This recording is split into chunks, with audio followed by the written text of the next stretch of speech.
الرحمن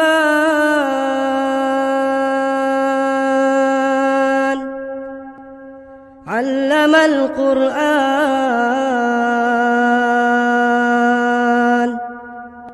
خلق الإنسان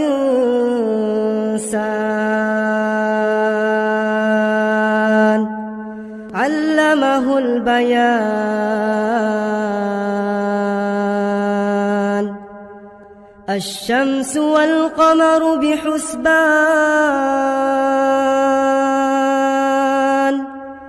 والنجم والشجر يسجدان والسماء رفعها ووضع الميزان ألا تطغوا في الميزان وأقيموا الوزن بالقسط ولا تخسروا الميزان والأرض وضعها للأنام فيها فاكهة والنخل ذات الأكمام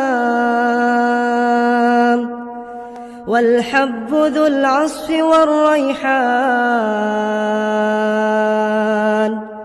فبأي آلاء ربكما تكذبان خلق الإنسان من صلصال كالفخار وخلق الجان من مارج من نار فبأي آلاء ربكما تكذبان رب المشرقين ورب المغربين فبأي آلاء ربكما تكذبان مرج البحرين يلتقيان بينهما برزخ لا يبغيان فبأي آلاء ربكما تكذبان يخرج منهما اللؤلؤ والمرجان فبأي آلاء ربكما تكذبان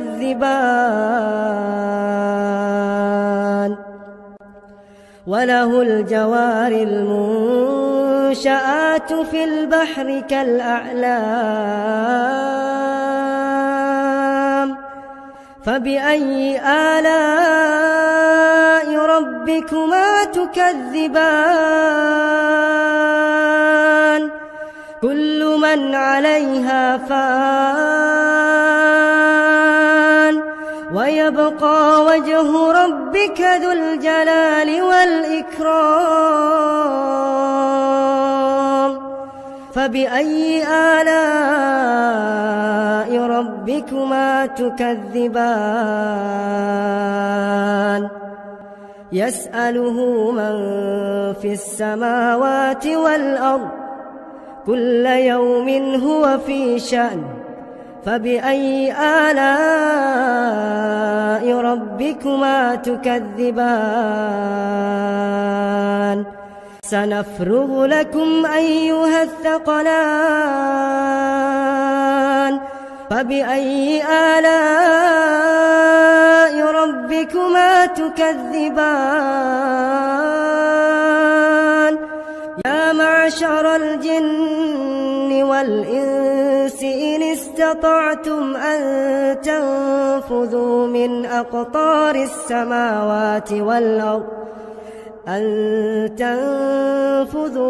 أقطار السماوات والأرض فانفذوا لا تنفذون إلا بسلطان فبأي آلاء